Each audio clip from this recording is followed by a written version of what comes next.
आप सबको जय मसीह की। आज तारीख है 16/5/2026 और हम लोग शाम का वचन पढ़ेंगे दूसरा राजा की पुस्तक में से 24 और 25 अध्याय।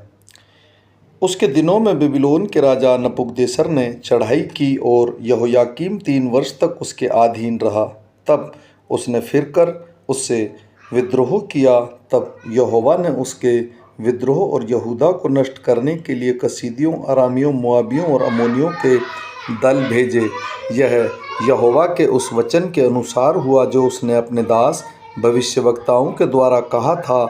निस्संदेह यह यहूदा पर यहोवा की आज्ञा से हुआ ताकि वह उनको अपने सामने से दूर करे। यह मनश्शे के सब पापों के कारण हुआ और निर्दोष के खून के कारण जो उसने किया था, क्योंकि उसने यरूशलेम को निर्दोष के खून से भर दिया था, जिसको यहोवा ने क्षमा करना न चाहा। यहोयाकीम और उसके सब जो उसने किए, क्या वह यहूदा के राजाओं के इतिहास की पुस्तक में नहीं लिखे हैं? अंत में यहोयाकीम अपने पुरखाओं के संग सो गया और उसका पुत्र यहोयाकीन उसके स्थान पर राजा हुआ। मिस्र का राजा अपने देश से बाहर फिर कभी न आया, क्योंकि बेबीलोन के राजा ने मिस्र के नाले से लेकर फरात महानद तक, जिसका देश मिस्र के राजा का था, सबको उसने अपने वश में कर लिया था। जब यहोयाकीन राज्य करने लगा तब वह 18 वर्ष का था और 3 महीने तक यरूशलेम में राज्य करता रहा। उसकी माता का नाम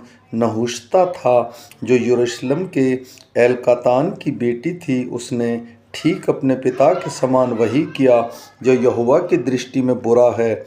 उसके दिनों में बेबीलोन के राजा नबूकदनेस्सर के कर्मचारियों ने यरूशलेम पर चढ़ाई करके नगर को घेर लिया। जब बेबीलोन के राजा नबूकदनेस्सर ने कर्मचारी नगर को घेरे हुए थे, तब वह आप वहां आ गया। तब यहूदा का राजा यहोयाकीन अपनी माता और कर्मचारियों, हाकिमों और खोजों को संग लेकर बेबीलोन के राजा के पास गया, और बेबीलोन के राजा ने अपने राज्य के 18वें वर्ष में उसको पकड़ लिया।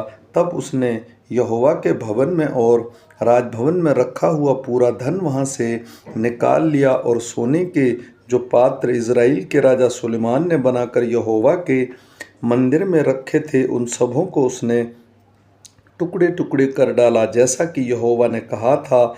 फिर वह पूरे यरूशलेम को, अर्थात सब हाकिमों और सब धनवानों को, जो मिलकर 10,000 थे, और सब कारीगरों और लोहारों को बंदी बनाकर ले गया, यहाँ तक कि साधारण लोगों में से कंगालों को छोड़ और कोई न रह गया। वह यहोयाकीन को बेबीलोन में ले गया और उसकी माता और स्त्री और खोजों को और देश के बड़े लोगों को वह बंदी बनाकर यरूशलेम से बेबीलोन को ले गया। सब धनवान जो 7,000 थे और कारीगर और लोहार जो मिलकर 1,000 थे, और सब वीर और युद्ध के योग्य थे, उन्होंने बेबीलोन का राजा बंदी बनाकर बेबीलोन को ले गया। बेबीलोन के राजा ने उसके स्थान पर उनके चाचा मत्तन्याह को राजा नियुक्त किया और उसका नाम बदलकर सिदकिय्याह रखा। जब सिदकिय्याह राज्य करने लगा तब वह 21 वर्ष का था और यरूशलेम में 11 वर्ष तक राज्य करता रहा। उसकी माता का नाम हमतूल था, जो लिब्नावासी यिम्रिय्याह की बेटी थी। उसके ठीक यहोयाकीम की लीक पर चलकर वही किया जो यहोवा की दृष्टि में बुरा है, क्योंकि यहोवा के कोप के कारण यरूशलेम और यहूदा और ऐसी दशा हुई कि अंत में उसने अपने सामने से दूर किया। सिदकिय्याह ने बेबीलोन के राजा से बलवा किया। उसके राज्य के 9वें वर्ष के 10वें महीने के 10वें दिन को बेबीलोन के राजा नबूकदनेस्सर ने अपनी पूरी सेना लेकर यरूशलेम पर चढ़ाई की और उसको घेर लिया और उसके चारों ओर पटकोटा बनाए। इस प्रकार नगर सिदकिय्याह राजा के 11वें वर्ष तक घेरा हुआ रहा। चौथे महीने के 9वें दिन से नगर में महंगी यहाँ तक बढ़ गई कि देश के लोगों के लिए कुछ भी खाने को न रहा। तब नगर की शहरपनाह में दरार की गई और दोनों दीवारों के बीच जो फाटक राजा की बारी के निकट था, उस नगर से सब योद्धा रात ही रात निकल भागे। यद्यपि कसीदी नगर को घेरे हुए थे, राजा ने अराबा का मार्ग लिया। तब कसीदियों की सेना ने राजा का पीछा किया और उसको यहरों के पास के मैदान में जा पकड़ा, और उसकी पूरी सेना उसके पास से तितर बितर हो गई। तब वे राजा को पकड़कर रिबला में बेबीलोन के राजा के पास ले गए और उसे दंड की आज्ञा दी गई। उन्होंने सिदकिय्याह के पुत्रों को उसके सामने घात किया और सिदकिय्याह की आंखें फोड़ डाली और उसे पीतल की बेड़ियों से जकड़कर बेबीलोन को ले गए। बेबीलोन के राजा नबूकदनेस्सर ने 19वें वर्ष के 5वें महीने के 7वें दिन को अंगरक्षकों के प्रधान नबूजरदान, जो बेबीलोन के राजा का एक कर्मचारी था, यरूशलेम में आया। उसने यहोवा के भवन और राजभवन और यरूशलेम के सब घरों को अर्थात हर एक बड़े घर को आग लगाकर फूंक दिया। यरूशलेम के चारों ओर की शहरपनाह को कसीदियों की पूरी सेना ने, जो अंगरक्षकों के प्रधान के संग थी, ढा दिया। जो लोग नगर में रह गए थे और जो लोग बेबीलोन के राजा के पास भाग गए थे और साधारण लोग जो रह गए थे, इन सबों को अंगरक्षकों का प्रधान नबूजरदान बंदी बनाकर ले गया। परंतु अंगरक्षकों के प्रधान ने देश के कंगालों में से कुछ को दाख की बारियों की सेवा और कश्तरी करने को छोड़ दिया। यहोवा के भवन में जो पीतल के खंभे थे और कुर्सियां और पीतल का हौद जो यहोवा के भवन में था, इनको कसीदी तोड़कर उसका पीतल बेबीलोन को ले गए। हांडियाँ, फावड़ों, चिमटों, धूपदानों, पीतल के सब पात्रों को भी जिनसे सेवा टहल होती थी, वे ले गए। करछे और कटोरियाँ जो सोने की थी और जो कुछ चांदी का था, वह सब सोना चांदी अंगरक्षकों का प्रधान ले गया। दोनों खंभे, एक हौद और कुर्सियाँ जिनको सुलेमान ने यहोवा के भवन के लिए बनाया था, इन सब वस्तुओं का पीतल तौल से बाहर था। एक खंभे की ऊंचाई 18-18 हाथ की थी और एक एक खंभे के ऊपर 3-3 हाथ ऊंची पीतल की एक एक कंगनी थी और कंगनी पर 4 ओर से जाली और अनार बने हुए थे, वे सब पीतल के थे। अंगरक्षकों के प्रधान ने सरायाह महायाजक और उसके नीचे के प्रधान सपन्याह और तीनों द्वारपालों को पकड़ लिया।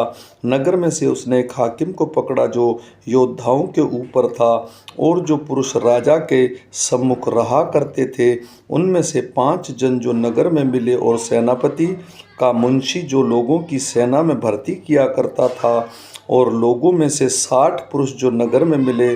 इनको अंगरक्षकों का प्रधान नबूजरदान पकड़कर रिबला के राजा के पास ले गया। तब बेबीलोन के राजा ने उन्हें हामात देश के रिबला में ऐसा मारा कि वे मर गए। यूँ यहूदी बंदी बन के उसके देश से निकाल दिए। जो लोग यहूदा के देश में रह गए, जिनको बेबीलोन के राजा नबूकदनेस्सर ने छोड़ दिया, उन पर उसने अहाकीम के पुत्र गल्दिया को, जो शापान का पोता था, अधिकारी ठहराया। जब दलों के सब प्रधानों ने अर्थात नतन्याह के पुत्र इश्माएल, कोरूह के पुत्र योनाहान, नतपोई के तेपन्याह के पुत्र सरायाह और उसका मिकाई के पुत्र याजन्याह और उन सब जनों में से जो सुना कि बेबीलोन के राजा ने गल्दिया को अधिकारी ठहराया है, तब वे अपने जनों समेत मिस्पा में गल्दिया के पास आए। गल्दिया ने उनसे और उसके जनों ने शपथ खाकर कहा, कसीदियों के सिपाहियों से न डरो, देश में रहते हुए बेबीलोन के राजा के अधीन रहो, तब तुम्हारा भला होगा। परंतु 7वें महीने में नतन्याह का पुत्र इश्माएल, जो एलीशामा का पोता और राजवंश का था, उसने 10 जन संग ले गदल्याह के पास जाकर उसे ऐसा मारा कि वह मर गया। और जो यहूदा और कसीदी उसके संग मिस्पा में रहते थे, उनको भी मार डाला। तब क्या छोटे क्या बड़े, सारी प्रजा के लोग और दलों के प्रधान कसीदियों के डर के मारे उठकर मिस्र में जाकर रहने लगे। फिर यहूदा के राजा यहोयाकीन की कैद में 33वें वर्ष में, अर्थात जिस वर्ष बेबीलोन का राजा एविलमेरोद राजगद्दी पर विराजमान हुआ, उसी के 12वें महीने के 27वें दिन को उसने यहूदा के राजा यहोयाकीन को बंदीगृह से निकालकर बड़ा पद दिया। उसने मधुर मधुर वचन कहकर जो राजा उसके संग बेबीलोन में बंदी थे, उनके सिंहासनों से उसके सिंहासन को अधिक ऊंचा किया। यहोयाकीन ने बंदीगृह के वस्त्र बदल दिए और उसने जीवन भर नृत्य राजा के सम्मुख भोजन किया और प्रतिदिन के खर्च के लिए राजा के यहाँ से नृत्य का खर्च ठहराया गया, जो उसके जीवन भर लगातार उसे मिलता रहा। आमीन।